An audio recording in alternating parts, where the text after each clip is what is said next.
28 a 30. Já há algum tempo o Senhor me deu essa palavra, essa semana me deu a oportunidade de estar compartilhando com os irmãos. O esboço estava lá aguardando o momento certo de ser falado. Mateus capítulo 11, versículos 28 a 30.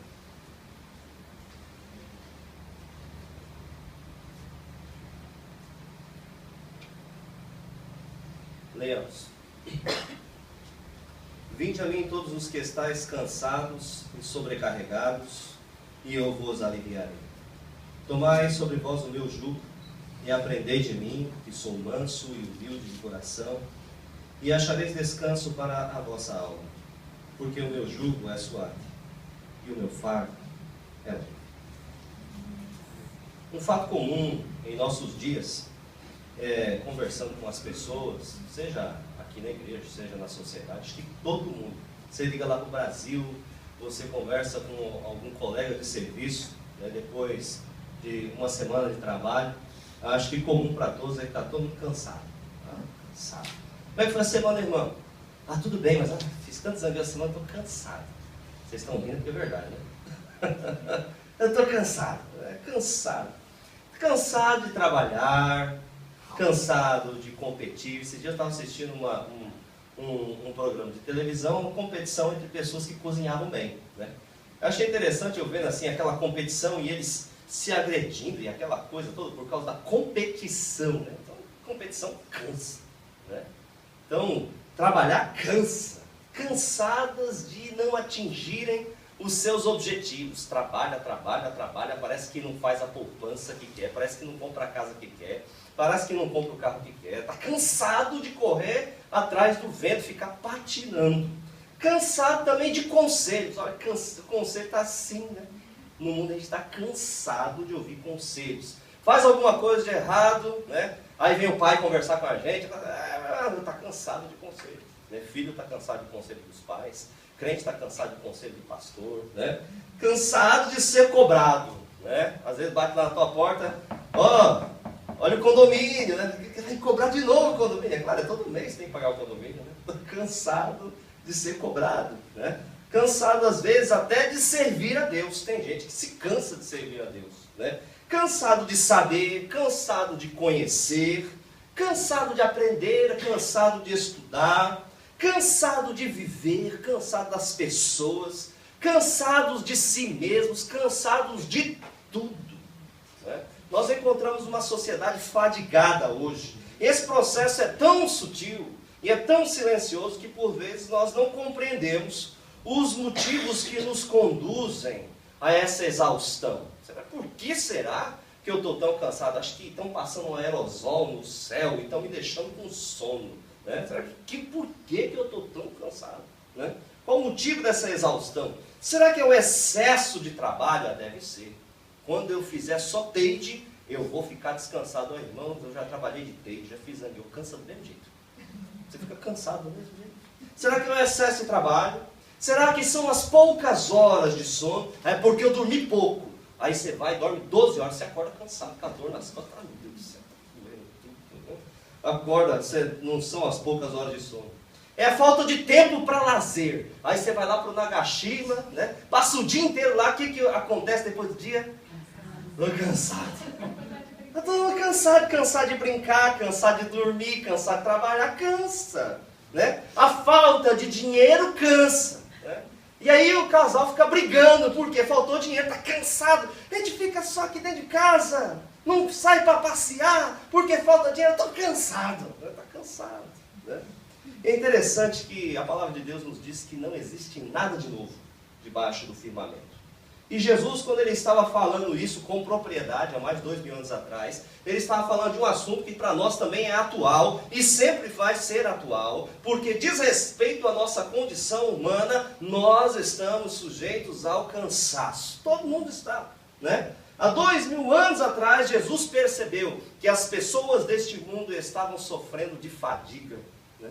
E Jesus não somente detectou o problema. Irmãos, detectar problema é fácil, né? Aí é que nem quando nós temos dificuldade, alguém vem falar para você: você estava com esse problema por causa disso. Eu falei: eu já sei. Eu já tenho o diagnóstico, né? Eu não preciso de diagnóstico, eu preciso de solução. E Jesus tinha uma solução para aquelas pessoas cansadas. A saída para esse grande mal é simples, muito simples. E Jesus disse: venham até a mim. É simples assim. Venham a mim. Vamos analisar essa simples, mas poderosa solução de Cristo para a nossa fadiga de alma. Primeira coisa, no versículo 28, na parte B, vamos ver.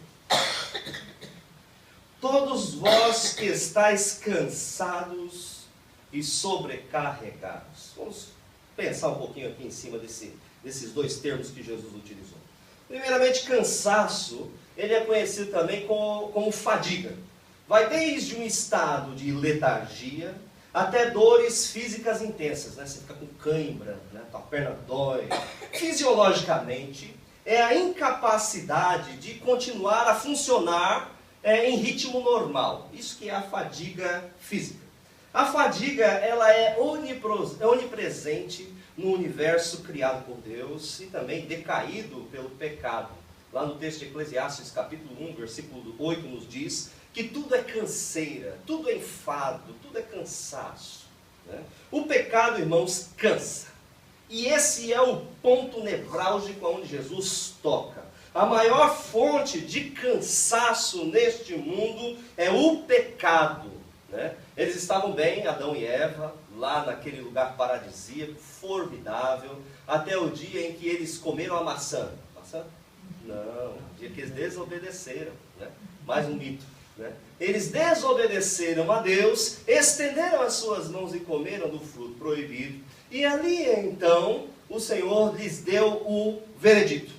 Você, Adão, a partir de hoje, vai comer pelo suor do teu rosto. Significa que nós estávamos fadados a nos cansar. Então, o que é que traz cansaço para nós? A consequência maior e a causa maior da nossa fadiga de alma é o pecado. E é sobre isso que Jesus ele está falando. Nós sofreremos e comeremos sofrendo todos os dias. O trabalho vai cansar, a nossa limitação física vai cansar, né? Eu me lembro quando eu tinha 15 anos de idade, eu gostava de correr, né? Eu primeiro comecei a fazer ginástica para poder perder barriga, né? Hoje em dia eu já desisti. Aí fazia, corria, tinha condições, hoje em dia não tem mais condições não.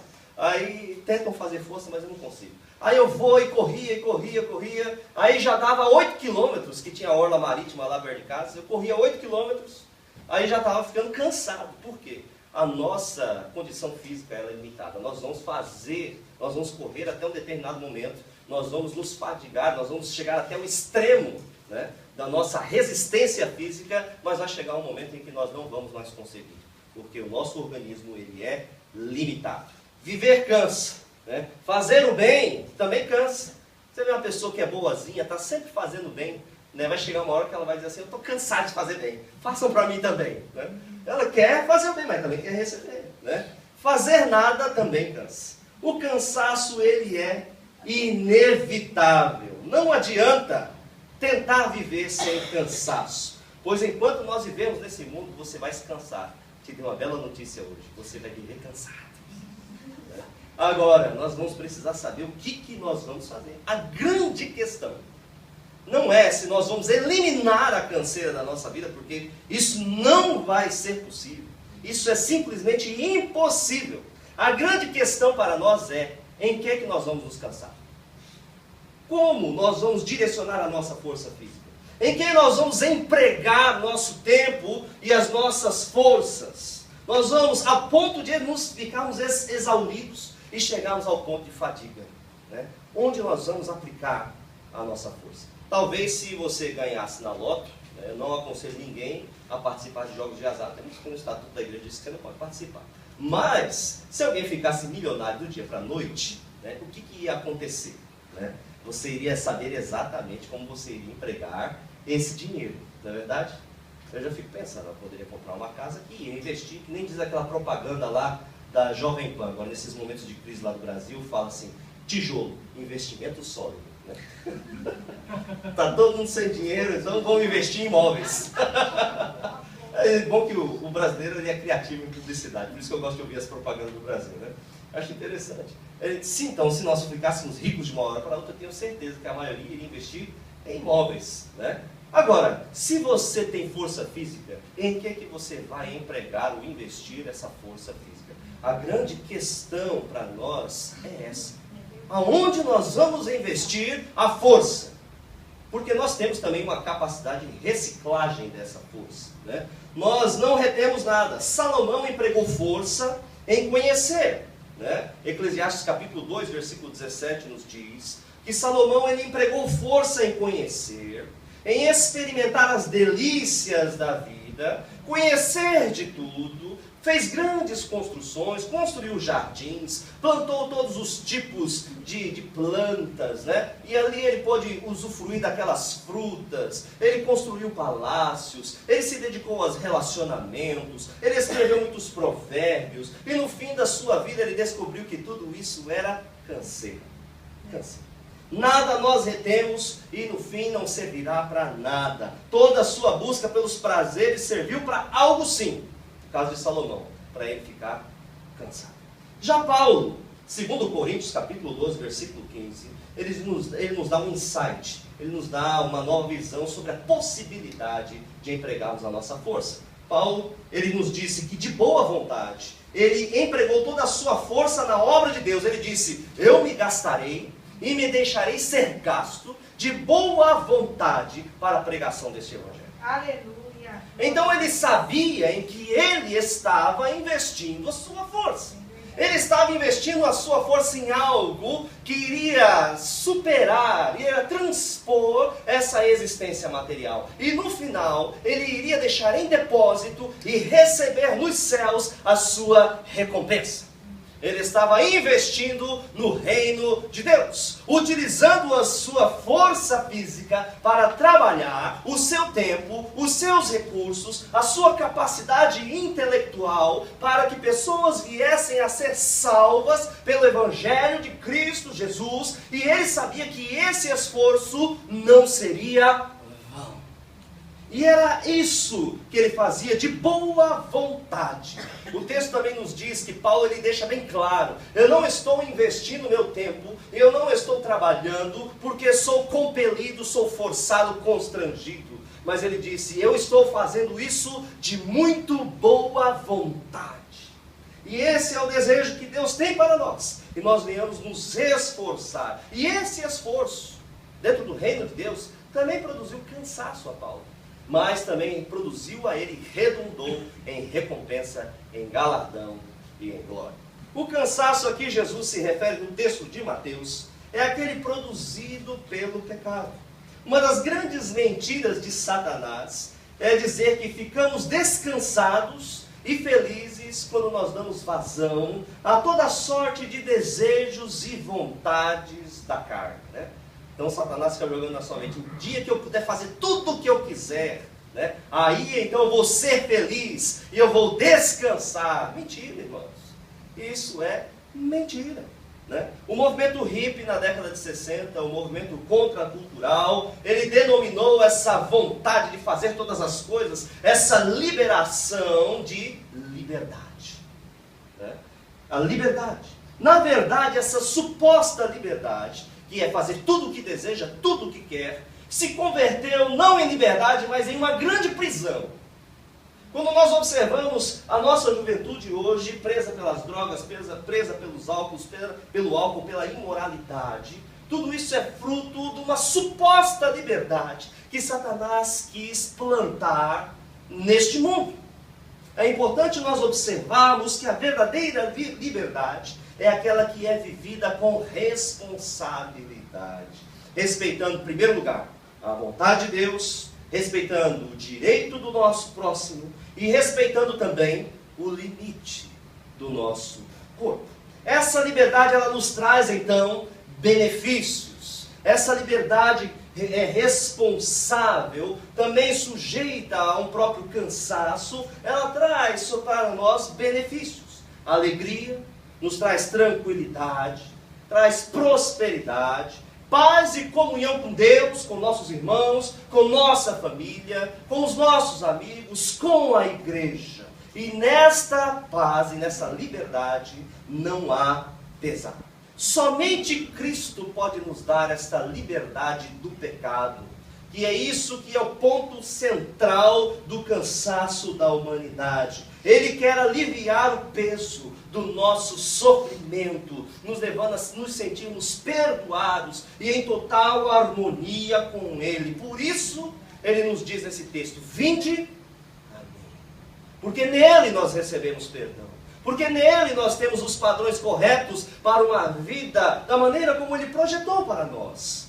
Nós podemos e devemos chegar até Cristo. Vamos nos chegar clamando, chorando, às vezes sem forças, às vezes em plenos pulmões, às vezes com dúvida, mas também com sinceridade, não importa. O importante é nós chegarmos até Cristo, porque Ele é a única fonte de alívio. Nós podemos e devemos falar a Ele em oração. Nós estamos, Senhor, sobrecarregados, nós estamos cansados. E aí nós entramos nesse segundo ponto, versículo 28, na parte A. Ele nos diz: vinde a mim. É o convite que Cristo nos faz, a consequência do pecado, que é o cansaço. Ele faz para nós um convite para recebermos a salvação. O perdão dos nossos pecados nos reconcilia com Deus e nos concede acesso a toda a provisão do reino de Deus. Tesouros estes que estão ocultos em Cristo Jesus, toda a sabedoria, todo o conhecimento e toda a sensatez que nós precisamos para ter uma vida repousada e tranquila no Pai. Deus nos leva, de acordo com o capítulo 6, versículo 44 do Evangelho de João, Deus nos leva até Jesus, mas também não exclui o exercício do nosso livre-arbítrio, da nossa vontade, do nosso desejo. O ir até Jesus, irmãos, implica na sua própria atitude. Nós precisamos ter essa atitude. Deus me chama? Sim. Deus quer que nós venhamos até Ele? Sim. Mas você precisa tomar a decisão e ir até Jesus. Você precisa tomar a decisão de orar. Precisa tomar a decisão de vir à presença dEle. Precisa tomar a decisão de vir à igreja. Precisa tomar a decisão de obedecer a palavra de Deus. Nós precisamos e devemos utilizar o arbítrio que o Senhor nos deu. Essa liberdade responsável para chegarmos até a presença de Jesus. Deus nos leva até Jesus, mas não exclui de nós a nossa responsabilidade de seguirmos e de buscarmos a Ele. Nós podemos ir a Jesus com dúvidas, buscando respostas como Nicodemos fez. Nicodemos tinha dúvidas, e nós podemos chegar a Ele também da mesma forma. Nós podemos ir a Jesus como aquela mulher do fluxo de sangue, ela que estava fraca, abatida e necessitando de uma intervenção de Deus. Ela precisava de um milagre. Ela foi para pedir a Jesus. Nós podemos ir também como o cego de Jericó, clamando, não tendo mais nenhuma oportunidade, nenhuma possibilidade. Nós podemos ir até Cristo clamando.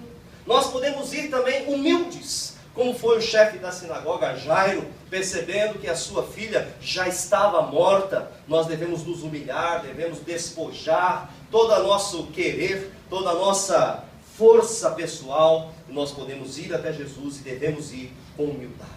Nós podemos ir a Jesus como foi Barnabé, despojando de todos os seus bens, deixando todo o seu passado para trás, deixando tudo para seguir ao Senhor Jesus Cristo. Nós podemos ir como Natanael, que tinha dúvidas: será que vem alguma coisa boa da Galileia de Nazaré? E Felipe teve que lhe dizer: vem ver. Nós podemos ir com dúvidas e Ele pode nos esclarecer. Nós podemos também ser surpreendidos, como Mateus, que estava trabalhando na coletoria dos impostos, e ali naquele dia, em um belo momento, que ele não esperava, ele foi surpreendido pela presença de Jesus, e Jesus pode te surpreender e bater na sua porta hoje, e você pode conversar com Ele.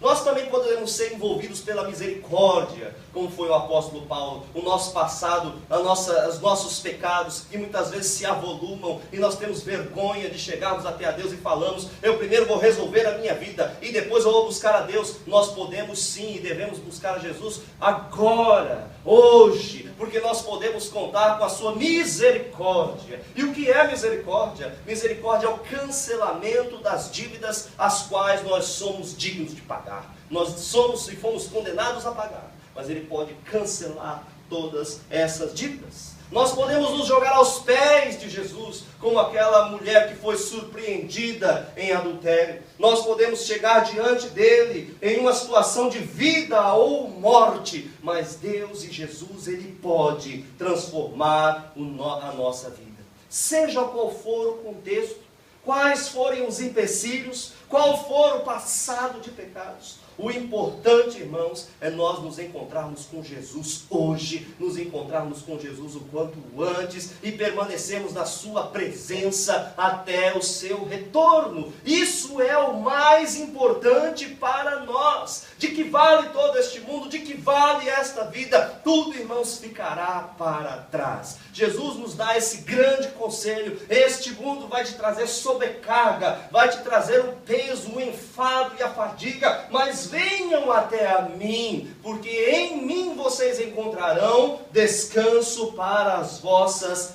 almas. Amém. E é a finalização deste versículo 21. Vejamos. E eu vos aliviarei. Em Cristo Jesus nós temos o alívio. Irmãos, nós precisamos tirar alguns mitos do alívio. O alívio não significa ausência de fadiga. Alívio não significa ausência de dificuldades. Alívio não significa que nós vamos prosperar em tudo e todo o tempo. E alívio não significa que nós não adoeceremos, não teremos problemas. Alívio sim, significa que nós teremos um descanso, um refresco, em meio ao ardor da luta diária para a nossa sobrevivência. Alívio significa que nós receberemos poder para ser suas testemunhas. É interessante nós observarmos essa questão do alívio.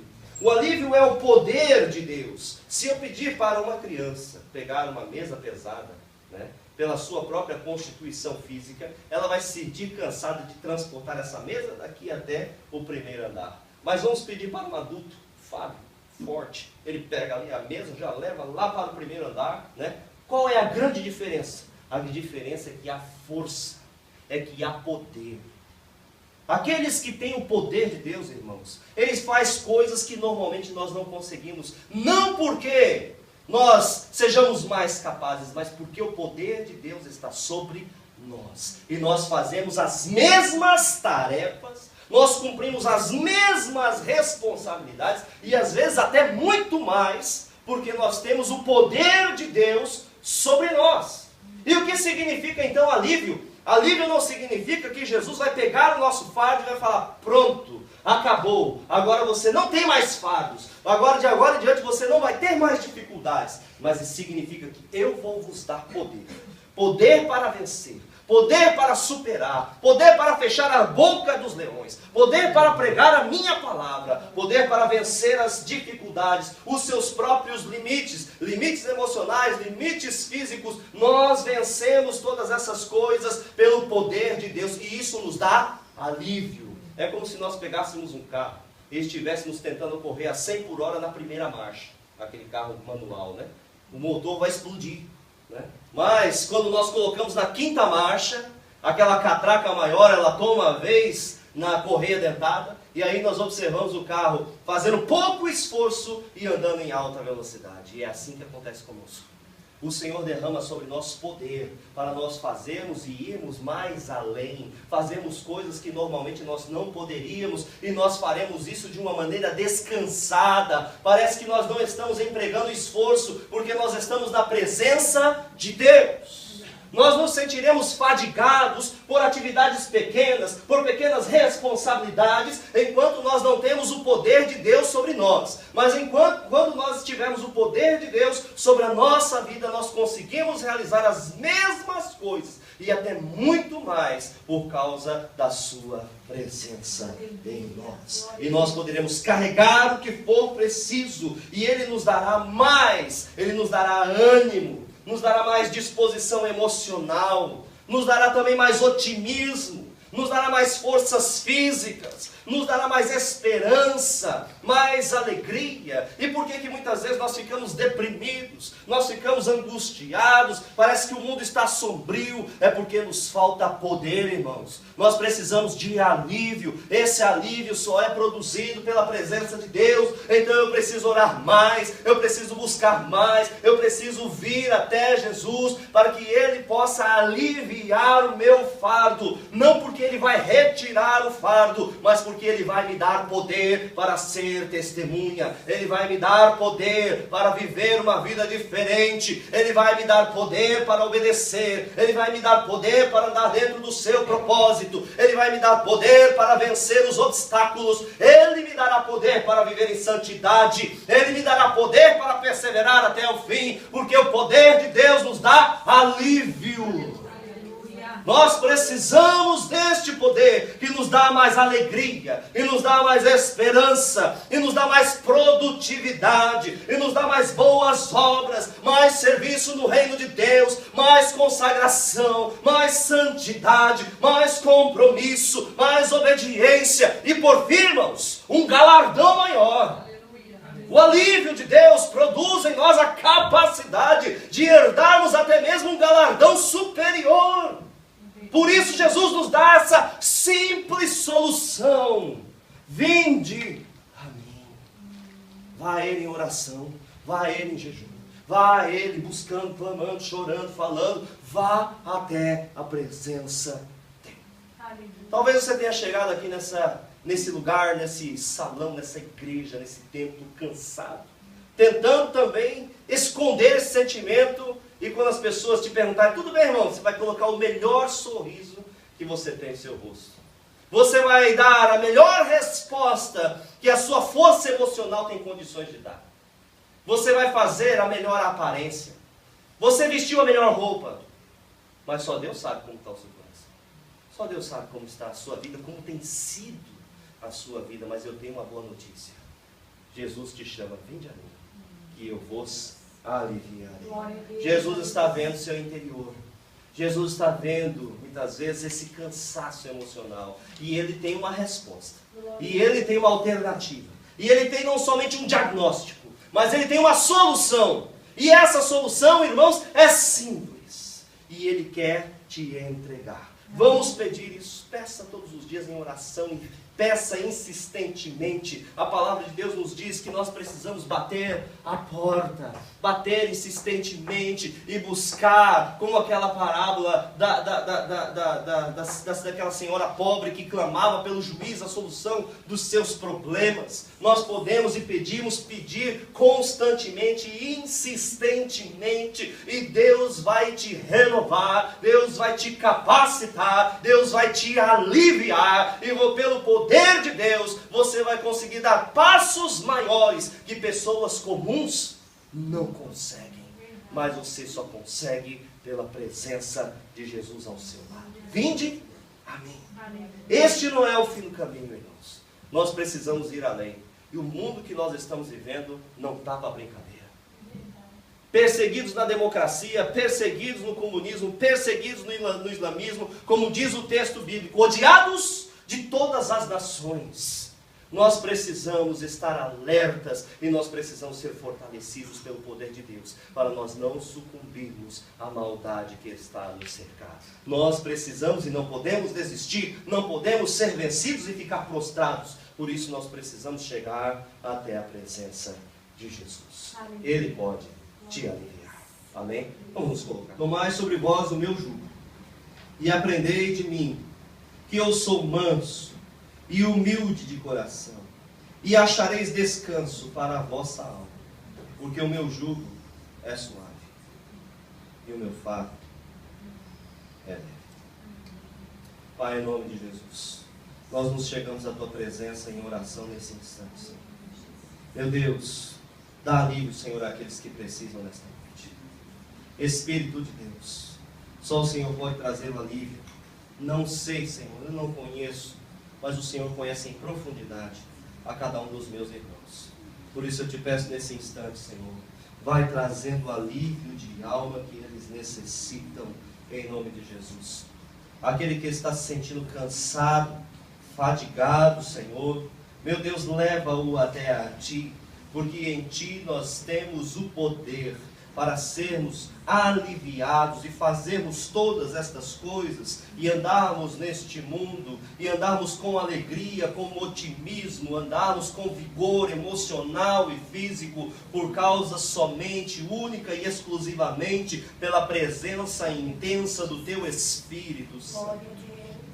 Ó Deus, leva o Teu povo à Tua presença em oração, em consagração, em dedicação. Leva-os, ó Deus, que eles possam ir buscando, clamando, chorando em dúvidas, em dificuldades, somente para, no momento de angústia, até então não procurava, mas nessa angústia desejou e precisa de alguém que lhe ajude. O Senhor não faz diferença em acepção de pessoas, o Senhor trata com misericórdia e compaixão. Meu Deus, leva o Teu povo à Tua presença. E que eles possam provar, ó Deus, desse fardo que é leve, esse jugo que é suave, porque o Senhor nos dá poder. Ó Deus, leva o Teu povo, Senhor, porque nós estamos vivendo dias difíceis, são os últimos dias, e nós também veremos, Senhor, a Tua volta e o Teu retorno. Ó Deus amado, através destes dias, e muito breve, eu creio que nós veremos vindo dos céus o Senhor com grande glória, rompendo a escuridão do infinito, e virá até nós nos buscar. Por isso, ó Deus, prepara a Tua igreja, dai poder à Tua igreja, para ser testemunha neste último tempo, em nome do Senhor Jesus. Vai-lhes renovando a fé, vai-lhes renovando a esperança, vai-lhes renovando a alegria familiar, a alegria de trabalhar, a alegria de Te servir, Senhor, a alegria de orar, de Te buscar. Vai, ó Deus amado, renovando, Senhor, porque muitas são as lutas que os Teus servos enfrentam, mas também nós somos mais do que vencedores por meio daquele que nos amou. Obrigado porque a Tua presença está conosco. Obrigado, meu Deus, porque existe um galardão nos esperando. Obrigado, meu Deus, porque o Teu Espírito habita em nós, e é Ele quem nos fortalece, que nos guia e está nos mostrando toda a Tua palavra. Obrigado, meu Deus. Abençoa o Teu povo, Senhor amado, e nesta noite alivia a Tua igreja, Senhor amado, e enche-os, ó Deus, com o poder do Teu Espírito, para que eles possam provar do Teu fardo que é leve, em nome do Senhor Jesus. Renova, Senhor amado, e abençoa o Teu povo, em nome do Senhor Jesus. Amém.